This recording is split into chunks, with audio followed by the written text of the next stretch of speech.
Hello दोस्तों, आप सभी को गुलाब जामुन जैसी मीठी मीठी नमस्कार। और उसी के साथ आप लोगों का स्वागत है मार्केट के पैचअप या ब्रेकअप शो में।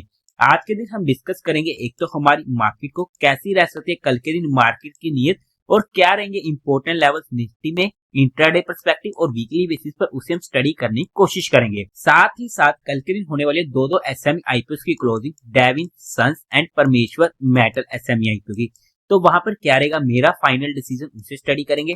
कल के दिन किसी भी आईपीओ की लिस्टिंग नहीं है, बट सभी आईपीओ का क्या चल रहा है लेटेस्ट ग्रे मार्केट प्राइस, उसे स्टडी आउट करने की कोशिश करेंगे। तो अभी से वीडियो को लाइक और चैनल को सब्सक्राइब कर लीजिएगा।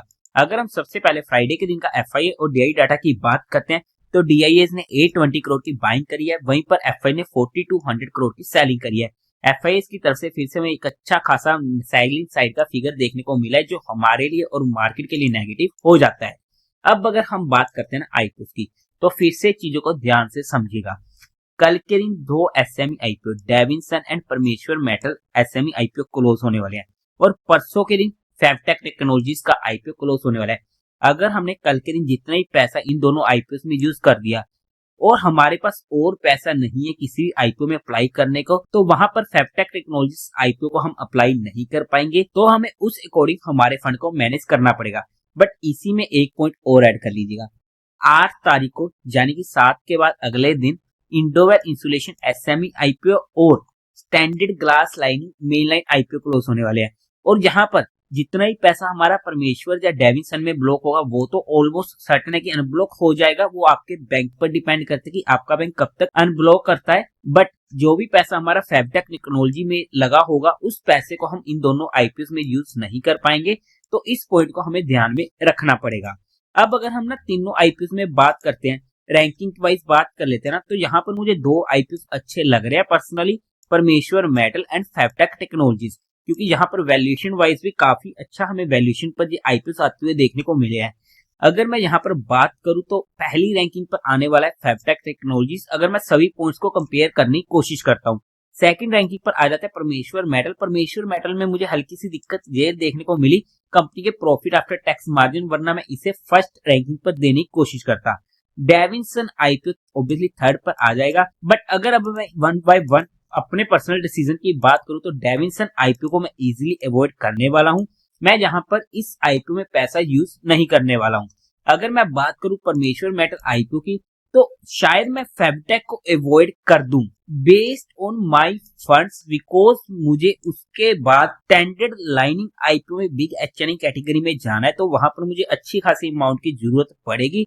तो उस वजह से मैं शायद फेवटेक को अवॉइड कर दूं, और वहां पर कल के लिए जितना भी मेरे पास पैसा अवेलेबल होगा वो सारा का सारा मैं परमेश्वर मेटल में यूज कर लूं। बट फाइनली देखता हूं कि किस तरीके से मेरा फंड मैनेज होता है, उसके बेस पर फेवटेक का जो भी डिसीजन होगा वो मैं कल के दिन आपको अपडेट कर दूंगा।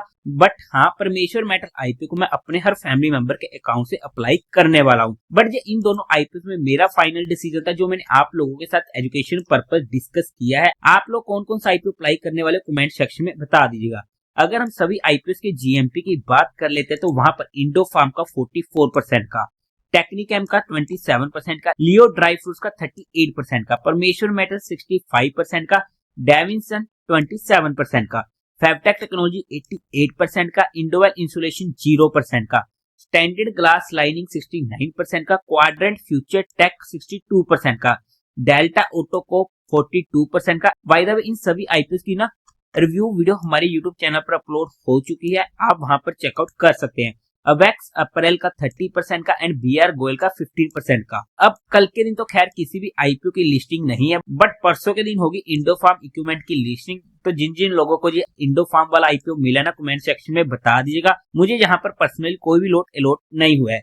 अब अगर हम हमारी मार्केट की बात करते हैं, तो उससे पहले आप लोगों को म्यूचुअल फंड में या इंश्योरेंस सेगमेंट में किसी भी तरीके की कोई भी हेल्पलाइन की जरूरत है, या आप लोग चाहते हो कि बीइंग के म्यूचुअल फंड डिस्ट्रीब्यूटर हम आपका पैसा मैनेज करने में आपकी हेल्प करें, तो आपको डिस्क्रिप्शन में मेरा फोन नंबर मिल जाएगा, आप मुझसे कांटेक्ट कर सकते हैं। अब अगर हम बात करते हैं मार्केट की, तो सिंपली चीजों को समझने की कोशिश करिएगा। हम इंट्राडे पर्सपेक्टिव देख लेते हैं। तो हमारे लिए अभी भी रेजिस्टेंस रहेगा 24,200 का, ये हमारे लिए मेन हर्डल बना हुआ है। नीचे की साइड बात करते हैं, इमीडिएट बेसिस पर सपोर्ट रहेगी 23,890 के पास की। अगर मार्केट इस लेवल को तोड़कर नीचे को जाता है और वहां पर सस्टेन करता है, तो वहां पर हमें नीचे की मूव भी देखने को मिल सकती है। उसके बाद हमें मेजर सपोर्ट मिलेगी 23,700 की। बट अगर हमारी कहीं पर भी एंट्री होती है तो हमारा स्टॉप लॉस 30 पॉइंट से ज्यादा का किसी भी सिनेरियो में नहीं होना चाहिए। पर्सनली मैं ऑप्शन बाइंग में काम नहीं करता हूँ। अब हम मार्केट को खोलते हैं डेली कैंडल चार्ट पर। तो यहाँ पर ना चीजों को समझने की कोशिश करो। सबसे पहले ना एक चीज सीखने की कोशिश करते हैं। जहां पर मार्केट अच्छा खासा मूव दी बट वहां पर अगर आप वॉल्यूम देखोगे तो कम आए। नेक्स्ट डे मार्केट अच्छा खासा टूटी और वहां पर पिछले दिन के मुकाबले वॉल्यूम ज्यादा थे। मतलब कि ये हमारे लिए एक नेगेटिव सेंटीमेंट क्रिएट करता है मार्केट के लिए अल्ट्रा शॉर्ट टर्म पीरियड में। सेकंड पॉइंट की बात करते हैं जहां पर हमारे पास 24,200 पे ना बैक टू बैक 50 एंड 100 की मूविंग एवरेज होने वाली है। हाउ एवर मेरे लिए 50 की इंपॉर्टेंट एवरेज होने वाली है, बट थोड़ा सा क्रेडिट हम 100 की मूविंग एवरेज को भी दे देते हैं। तो उस वजह से 24,250 हमारे लिए मेन हर्डल होने वाला है। जब तक मार्केट इस लेवल को ऊपर की साइड क्रॉस करके नहीं जाती तब तक के लिए थोड़ा सा हमारा माइंडसेट नेगेटिव साइड का है। जब हमारी यहाँ पर बात हुई थी तो हमने कहा था कि जहां तक के लेवल हमें देखने को मिल सकते हैं। अब जब हमारी यहाँ पर बात हो रही थी कि मार्केट जहां पर घूम रहा है तो वहां पर भी हमने डिस्कस किया था कि जहां तक 50 की मूविंग एवरेज है वहां तक के लेवल हमें कभी भी देखने को मिल सकते हैं। अब मिलना ना मिलना यार वो बात नहीं कर रहा, क्योंकि देखो सिंपल सी बात है। मैं हमेशा से एक बात कहता हूँ कि मार्केट एक ऐसी चीज है जिसे आज तक कोई भी माइका लाल नहीं समझ पाया है, चाहे वो कोई भी क्यों ना हो। हाँ, फर्क इतना है, कोई ज्यादा सही, कोई कम सही, कोई ज्यादा गलत तो कोई कम गलत हो जाता है। बट वहां पर डिपेंड करता है कि जब हम सही होते हैं तो हम क्रेडिट मार्केट को नहीं देते हैं, पूरा का पूरा क्रेडिट खुद लेने पे लग जाते हैं कि अपुनी भगवान है, हमने जैसा कहा था वैसा हो गया। ऐसा नहीं करना होता। हाँ, बट जब मार्केट आपको गलत प्रूव करे तो आपको उसका क्रेडिट लेना चाहिए। शायद हमें गलती हो गई, हमसे गलत स्टडी हो गया, बट वहां पर हमारे रूल्स ने या फिर हमारे स्टॉप लॉस ने हमें बचा लिया। बस यही फर्क होता है और कोई फर्क नहीं होता। वरना स्टॉक मार्केट में प्रॉफिट हर कोई कर ले, बट दिक्कत ही यही है, स्टॉक मार्केट में मेजर लॉस का कारण ही यही है, एटीट्यूड, ईगो, और कोई भी दिक्कत नहीं है। खैर वो सब बातें बाद में करेंगे कभी। अब इसकी बात कर लेते हैं। तो हमारे लिए मेजर हर्डल हो चुका है 24,250 का। इमीडिएट सपोर्ट हमारे लिए रहेगी 23,700 की, बिकॉज ये 200 की मूविंग एवरेज होने वाली है। बट मेजर सपोर्ट अभी भी हमारे पास ये वाली रहने वाली है। देखो यहाँ पर इसने एक बार सपोर्ट पकड़ी है, सेकंड टाइम चांसेस है कि जहां से एक बाउंस हमें देखने को मिल सकता है। इसी पॉइंट को ध्यान में रखते हुए हमारे पास यहाँ पर 2-3 प्रोबेबिलिटीज डिस्कस हो जाती है जिसे हम स्टडी कर लेते हैं। पहला पॉइंट तो ये आता है कि मार्केट जहां से नीचे को आए और जहां पर सपोर्ट पकड़कर ऊपर को जाए, ये होता है हमारे लिए बेस्ट केस सिनेरियो। और उसके बाद जब भी मार्केट जहां कहीं से भी रिवर्सल ले, खैर कहां से लेते हैं वो बात की बात है, और वो जाएगी लंबी, सीधा खींच के ले जाएगी।